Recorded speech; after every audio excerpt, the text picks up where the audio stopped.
From the Banner offices along the Inner Harbor, it is the Banner Ravens podcast. Paul Mancano and Giana Han here on a Thursday in December. We are going to talk about the news from last night that Mark Andrews has been locked up on a contract extension. We'll break that down. We'll also talk about the upcoming game, the all-important game against the Pittsburgh Steelers this Sunday. All that and much, much more. But first, let's get a quick word from our sponsors.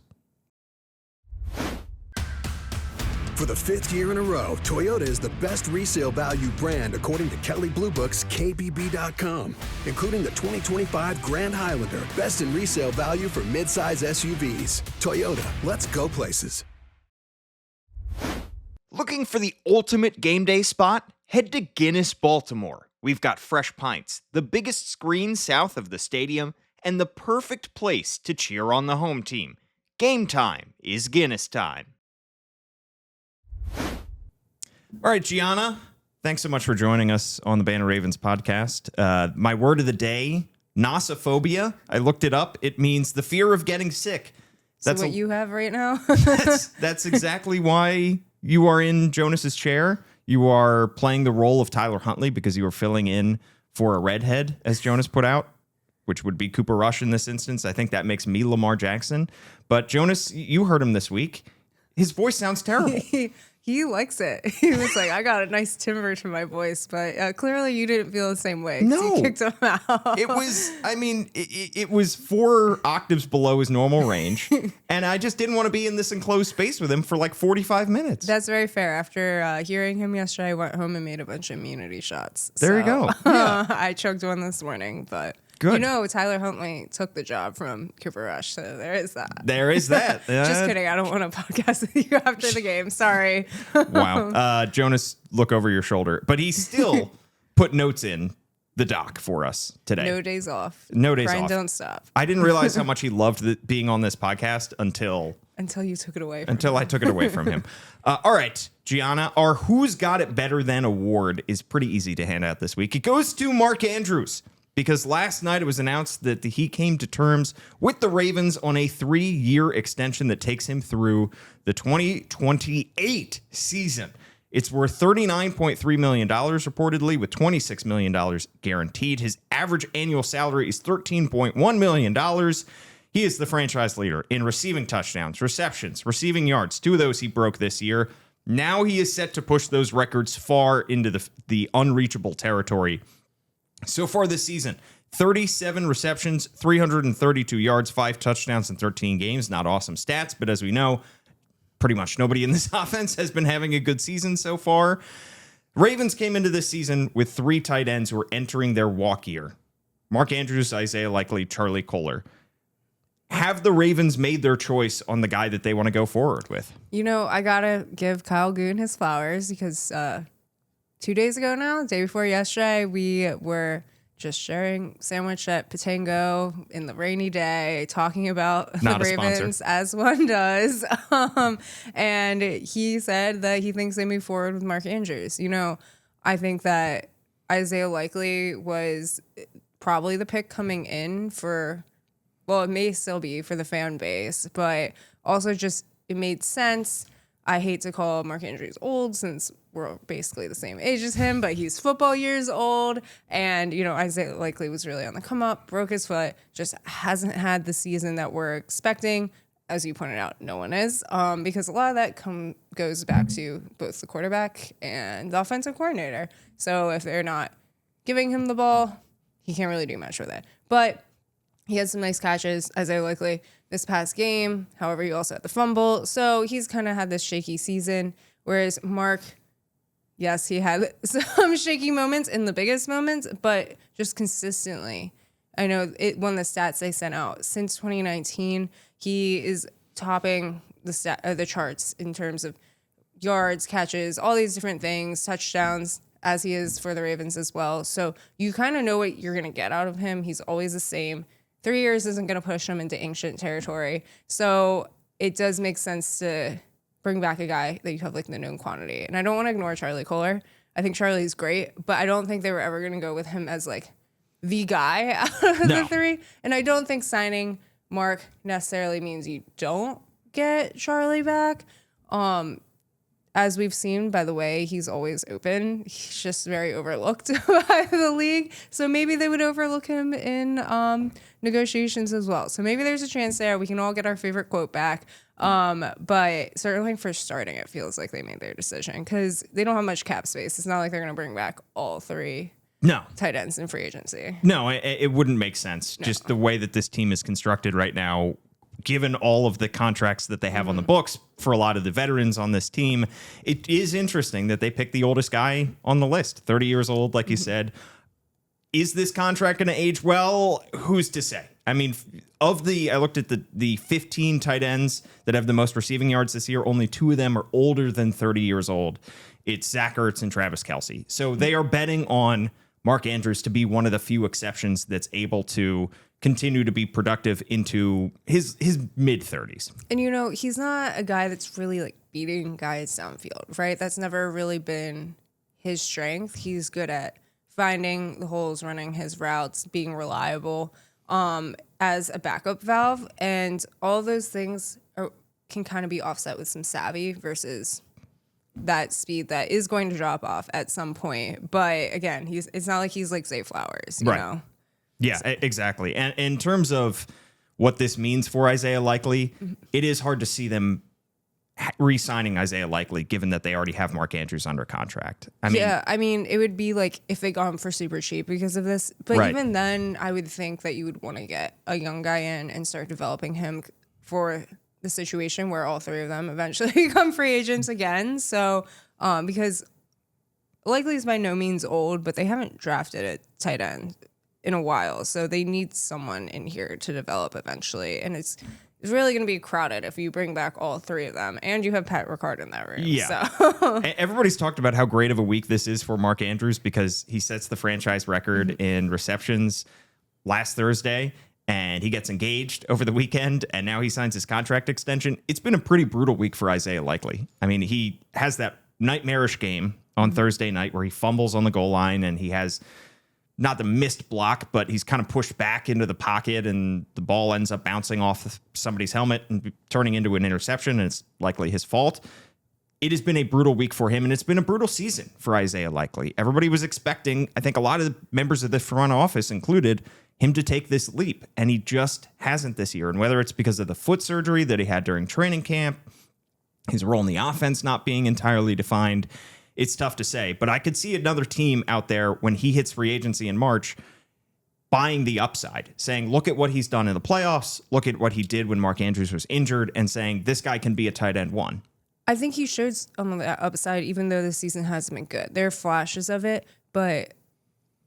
And again, it's hard to determine what is the end result because all the individuals messing up and what the individuals are limited by because of the bigger picture, right? So this past game, he had that fumble. I think maybe part of it was he wanted something going for the team. That's what he said. But I can also understand he wanted something going for himself, right? He hasn't had this great season that everyone is expecting. He's probably a little bit frustrated. But outside of that, he did have a few of those classic moments where he was the guy that when Lamar is just kind of, improving, he finds Likely and they make some crazy play. They did it against the Bengals last year too. Mark Andrews has been his safety valve. Likely has been the improv guy, the guy that seems to have that chemistry with him when he's doing who knows what, can still find a way to catch his eye. Because I think that's part of it also is even if guys are open, staying open throughout the play and having Lamar look for you. Because as we saw in Jonas's film breakdown, there were a lot of guys open at certain times, but if Lamar's not looking for them, what does that mean? So he still has those moments, but again, I don't know how much is on Lamar, the offense. They just haven't capitalized on them, haven't manufactured those moments in general. He hasn't been improving all that much for Likely to show that off. So again, it is really hard just to value anyone. Even Mark Andrews, he's having the second best receiving season, but it's still on pace to be behind last year. But is that because of him? Is it because of the offense? Yeah, it's hard to say. I mean, Mark Andrews has 0 playoff touchdowns. That's not all his fault. I mean, every receiver has to be reliant on the quarterback to throw him the ball and the offense to be worked around him. And the improbability that you mentioned, that kind of, street ball that Lamar Jackson is so good at playing, Isaiah Likely's fumble at the goal line should have been an awesome highlight reel to add to that package, because Lamar is scrambling through the pocket. He looks like he's showing off his old agility that we just have not seen a whole lot this year, at least since the hamstring injury. And he finds Isaiah Likely, who makes a tough catch over the middle and rumbles towards the end zone. That should have been a great moment, and to show off what Isaiah Likely can do for this team. There were a lot of moments last game that should have been great moments. That's entirely correct. The only question I have remaining about this deal, one, I think it's good value for what you're getting. Obviously, the Ravens are hoping that Mark can age the way that Derrick Henry has, kind of defy Father Time and defy the constraints of the position, what we typically expect in terms of how this position ages. But given his work ethic, given his athleticism, that's not entirely unreasonable. But the question I have is, why now? Why make this move when you don't have to before free agency? Because the Ravens could have just rolled into March, let all of those guys test the market, and figure out which one of those guys to bring back. Well, if they wanted to bring one back, it has always made sense to do before free agency, because free agency is when you really start to have the market play a part in this. So if you can get it done before they hit the market, and I guess they could have done it after the season before free agency opens, but things get complicated then, and it's always nice to get it done before a lot of that happens. Right. But as you've pointed out, if Andrews is motivated to do it, right, you would think he wants the market to drive up his price, but in case he gets injured, he has been getting injured. However, I do think maybe part of the insurance against Father Time, as you said, he's now marrying into the family that has, what was it, like the hyperbolic chamber or whatever he used when he was coming back. Yeah, when he was coming back from the ankle injury from the hip tackle. So now he has that at his disposal, and they have this fancy new training area. So lots for them to try to fight aging process. And as you also mentioned, he kind of reminds me of Derrick Henry in some ways with that work ethic. Yeah. But yeah, so back to why now. I think you want to get it done before other parties start having a say. I was maybe a little surprised that they didn't try to do something ahead of this season, right? Sometimes you do that before you go into that final year. They did get other deals done. They're also waiting on Lamar Jackson, which is going to determine everything this offseason. But it probably makes sense to get it done before you really have to start competing with other people. Exactly. He already is going to be an all-time Raven, and now he has the chance to really cement himself as an all-time Raven. I think this is also for him an opportunity to change the narrative around him, whether it's fair or not, the narrative around his failures in the playoffs.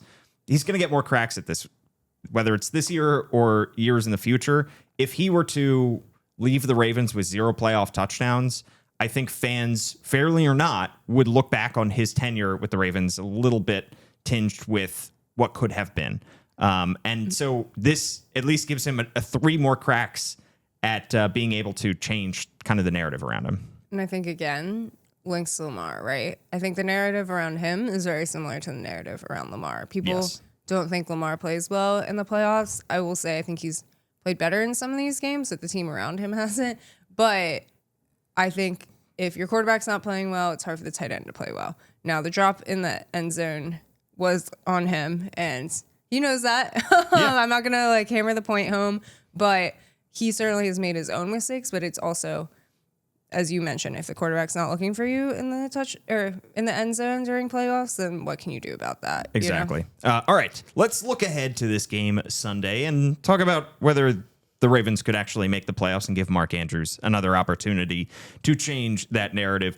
The Ravens are favored by 6 points against the Pittsburgh Steelers at home Sunday, which feels like a lot. This is the first of 2 meetings between these two teams. As we know, Week 18, they meet again for what could ultimately decide the division. But this game obviously has massive, massive implications. Winner of this game holds the division lead.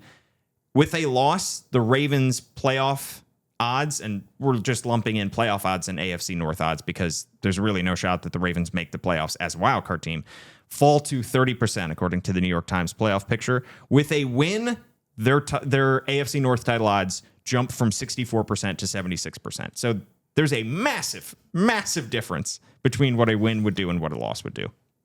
I felt all along it was going to come down to a Steelers game. I just thought it was going to be the Week 18 Steelers game and not. And it still could. It definitely still could. They both could still.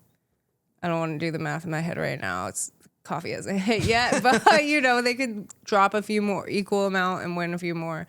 But man, this division is so ugly. It really is. The fact that these two division leaders are at 6-6 right now the Ravens are lucky to be in this position. And I want to say that the Steelers have some better wins under their belt. They also have some bad losses under their belt, or I should say like they have wins over the Colts and the Patriots. Some of these teams that are leading the league right now. And again, this whole league is, I don't know if no one's good or if everyone's kind of evened out the playing field. But they lost to the Bears, who the Ravens beat. They also lost to the Bills, who the Ravens lost to, but ran up the score on. So it is kind of hard. I often, not to give away a secret, but when I make my picks and stuff, I always compare past opponents, and it's not really helpful this time. The only thing I'll say with certain is it's going to be ugly. It's just going to be, this is not going to be fun football. No. Or it might be fun football in the Cleveland type game where it's just chaos and we're like, what the heck is happening? Yeah. It's whether Ravens fans have fun or not is going to be determined by the final score. I mean, truly, that's, that fans can look back at that Browns game and be like, well, that was fun because we won, because of the Mark Andrews fake tush push. But at the end of this, we've seen some ugly games between these two teams. They've talked a lot about how this is going to be a physical matchup. We just know that this is a pairing that has produced some weird results over the last several years. And if you think things are bad in Baltimore, things are pretty bad in Pittsburgh too right now. The Steelers have lost 3 of their last 4. Talk about questions at quarterback. Aaron Rodgers has missed some time with injury. He came back. He has not played well. He's dealing with a wrist injury. Fans were booing during Renegade in the fourth quarter, which just never happens for Pittsburgh fans. Aaron Rodgers is calling out teammates in the media. Then he's trying to walk back those comments. It's really bad. And these are two franchises that in a lot of ways mirror each other. They have the 2 longest tenured head coaches in the same division. They're both typically defensive first franchises. And it feels like these two teams are on parallel tracks again this year. Yeah, I mean, I think those of us among the media always kind of joke for the past few years about, there's the fire Harbaugh movement, and there's now a fire Tomlin movement. And Steelers fans just have never really loved Tomlin for the past however many years. And it would be, I will say, when I'm out and about in league events, I hear so much about the respect for Tomlin from coaches, from front office people, whatever, from players. And so wouldn't it be ironic if both these teams fired their coaches and the Ravens ended up with Tomlin? Yeah. Oh my God. Could you imagine? Didn't even think about that. We joke about it a lot. I do think there are some similarities. I think they're very different types of coaches, but when a coach is here for so long and you only have so much success from fan bases that expect so much more, certain things are always going to irk them. It's another thing Kyle and I talked about. For example, I'm sure we've all seen the, I don't know if you call it a meme or what, about Harbaugh's face when he doesn't like call or they're losing or something. Yeah, Harbaugh face. Yes, yeah. Fans jump on that and they hate that. I don't know what it is for Tomlin. I'm not that tapped into the Steelers fan base like that, but I would guess, he has his Tomlinisms and they're probably cute when they're winning, but if they're losing, maybe that irks them. He doesn't really talk to the media. He only talks once a week as opposed to Harbaugh 3 times. So when he does talk, maybe that's what's driving him crazy. I don't know what it is, but when someone's there for over a decade, little things are going to start to irk you until someone needs to take the fall. That's the one common face. So let's blame them. So I think that is something that's very similar, that as much as these fan bases hate each other, they can kind of, if they put aside their differences, bond over. And I do think one thing that's not parallel for them is I think the Ravens defense is like on the up, right? They started out atrocious and now they're a solid unit. And I think the Steelers defense is going the other way. Yeah.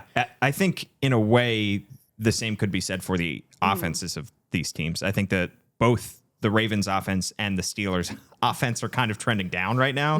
Let's talk about the Ravens offense against that Steelers defense, which is trending in the wrong direction. Ravens offense, however, also trending in the wrong direction. Lamar Jackson's last 3 games, 3 interceptions, 3 fumbles, 0 touchdowns. Now, if Isaiah Likely holds on to that ball, that's a touchdown. If the ridiculous offensive pass interference call isn't made against Zay Flowers, that's a touchdown. So I don't want to harp too much on 0 touchdowns in the last 3 games, but there's no question Lamar Jackson is not playing up to his usual self. Derrick Henry, fewer yards per carry, fewer carries per game than last year. Rashad Bateman, coming back from injury Thursday against the Bengals, did not have a single catch, had just 1 target. Zay Flowers is pretty much the only guy in this offense that's having a good year. He's on track to have his same total from last year. He's got 767 yards, but only that 1 touchdown. Gianna, does it all come back to the offensive line? Does it come back to the play calling? You've written a lot about this on thebanner.com where people can subscribe $1 for 6 months. What is going on with the offense? Who knows? I mean, I don't know if it's the same problems. It certainly feels like there's a trend. Certain parties didn't like that I wrote about what was going on with the offense and not the defense. And the defense has massively improved over the last several weeks. Yeah. It's still obviously not perfect, and the Bengals game kind of exposed some of the flaws that they still have. Pass rush is obviously still a large part of this. Some of that stuff is out of Zach Orr and the defense's control. I mean, Nnamdi Madubuike, they were not expecting to be without the entire season. They've tried to patch things together. Bringing in Alohi Gilman has changed the secondary, and bringing in Draymond Jones has helped the pass rush a little bit, but the pass rush is still a little bit toothless. Still, the defense is trending much better than the offense. And I think like something that was a common theme with everyone was that they felt like the Ravens had a really good plan coming out of the bye. And as we saw, they actually looked like they were on the ups after the bye. But since then, I know creativity was a word that was thrown around, and then I was told that's not a good word to describe what was going on. And I think part of why is because we see sometimes it's about creativity, but sometimes it's about simplicity.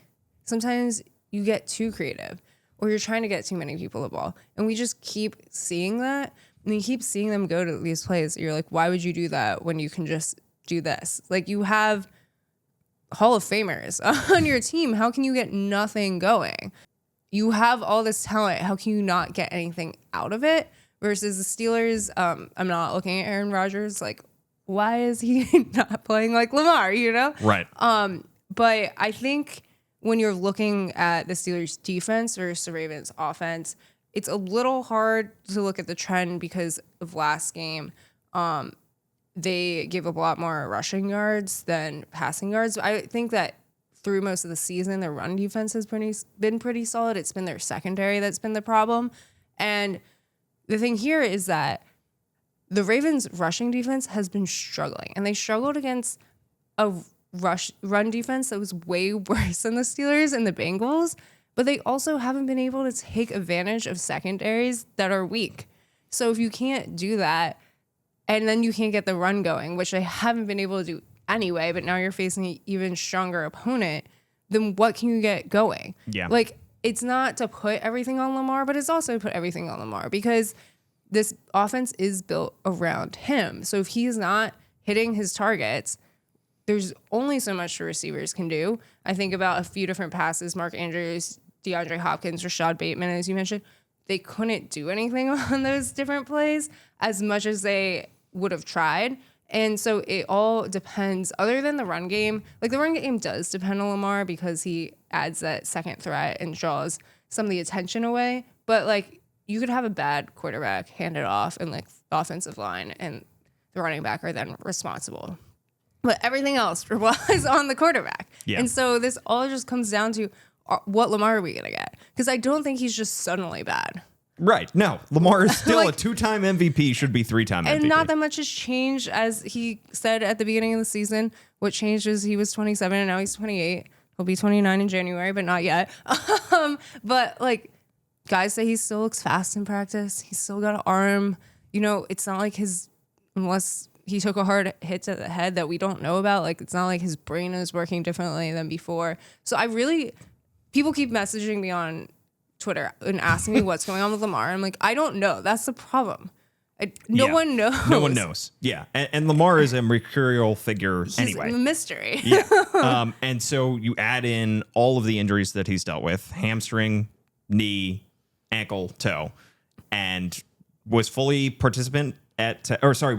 participant at practice on Wednesday, but was there. And that's a good sign. Yes. Because this team in general right now is very healthy. Everybody who's on the 53-man roster practiced on Wednesday, some in a limited fashion. Nate Wiggins, who said he was dealing with he said 7 out of 10 pain. Yeah. What he was dealing with, he was ruled out at halftime against the Bengals, and he was a limited participant in practice. So it seems like there's a shot that he actually does play on Sunday. That's a positive. Which was a surprise after, we live in a timeline where girlfriends are breaking injury news on TikTok. This is true. But wasn't expecting to see him out there, and he was running around. Yeah. So was Ardarius Washington, of course, returning from his Achilles injury that he suffered during the offseason. He was a limited participant back in the practice field for the first time. John Harbaugh said he might actually play on Sunday. I don't know if that's gamesmanship or what it is, but Ardarius Washington would probably fit into that nickel role because they already have now 3 safeties back there.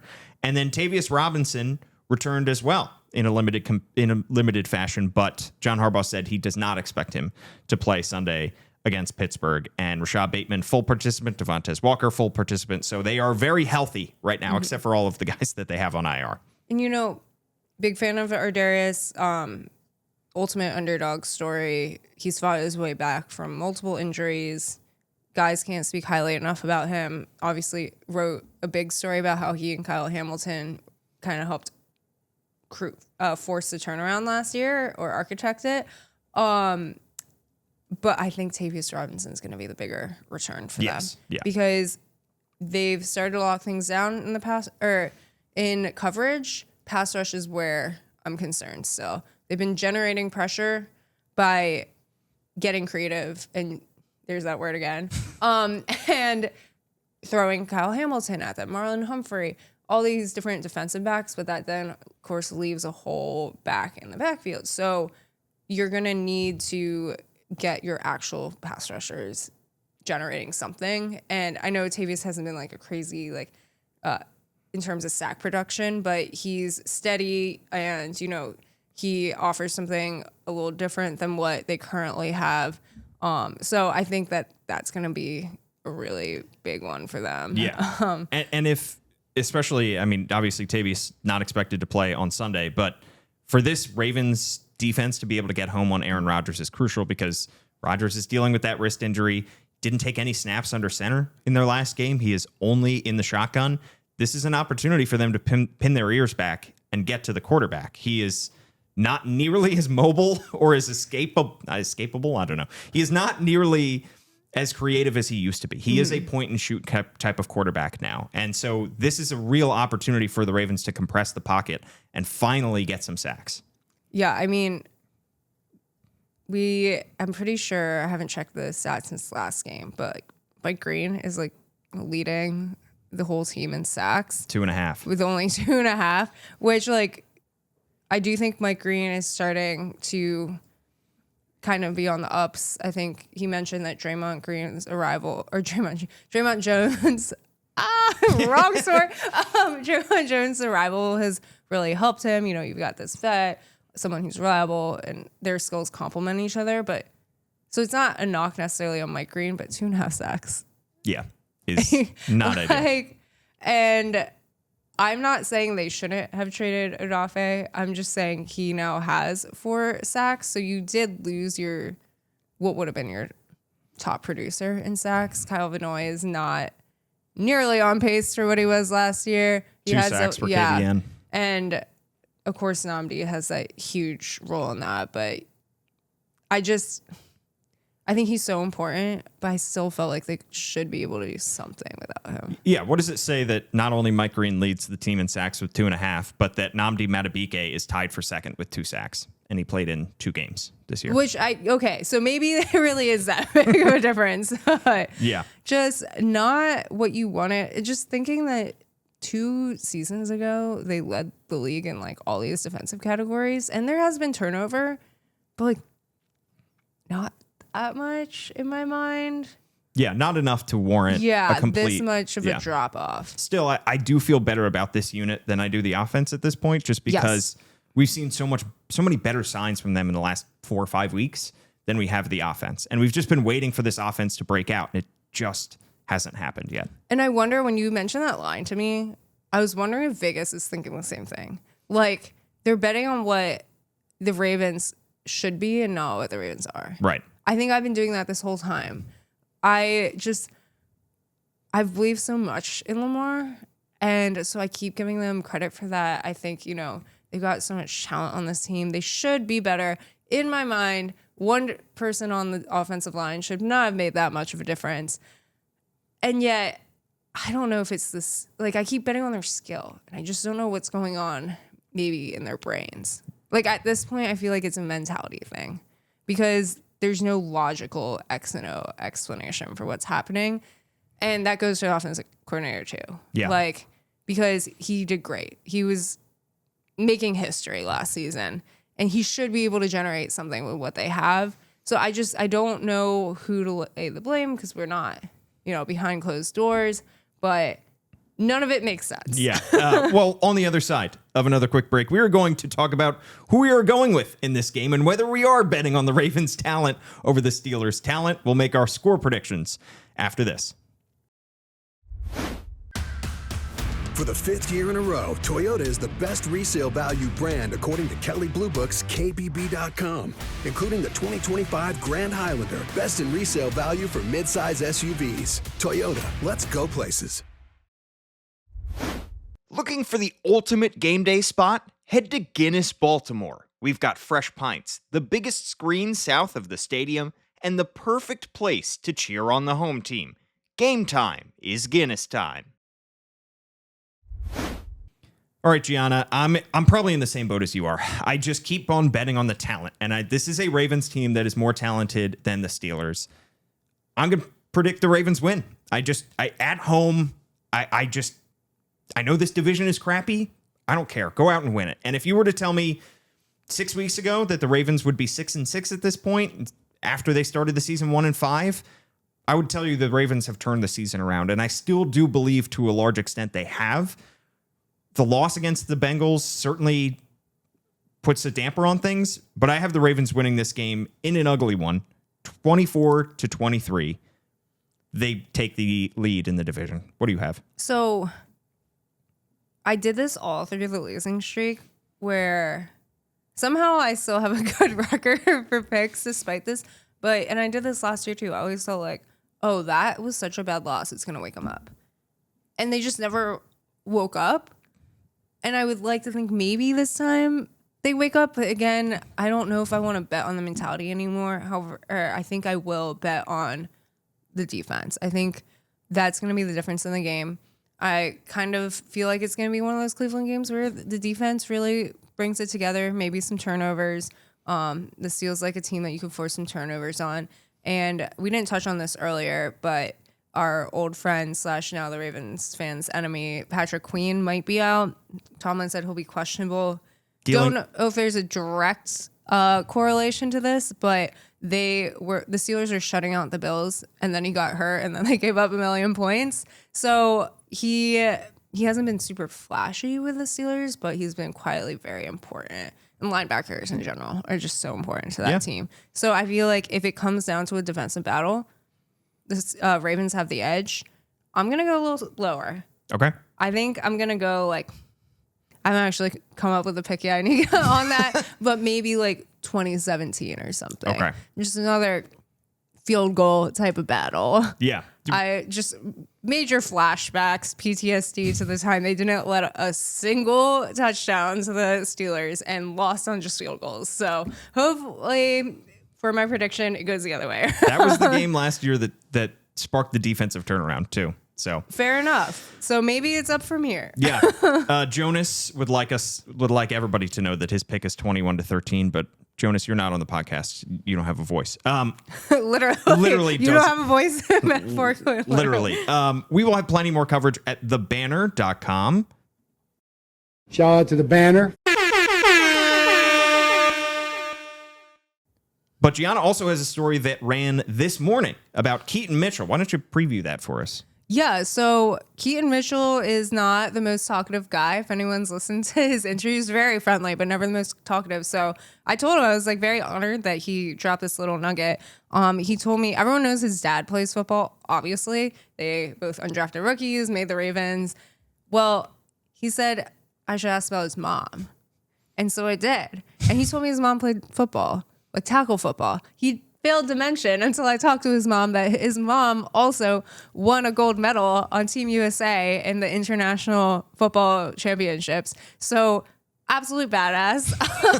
Shout out Mom Mitchell. But she also was a D1 track athlete, was on a national championship team. So all that speed you see from Keaton comes from her. So just talking about their journey, her journey mostly because it's just so fascinating, especially for women out there who are interested in football. This woman is awesome, but her impact on Keaton, both in terms of the gifts she gave him, but the mentality and the way he looks at women in football, it's just really, really nice to hear, and also nice to have that little peel back of layers for Keaton Mitchell. It's an awesome story. Go read it at thebanner.com, where you can subscribe $1 for 6 months and write us a 5-star review on Apple Podcasts for the Banner Ravens podcast, and I'll read it out here on the show.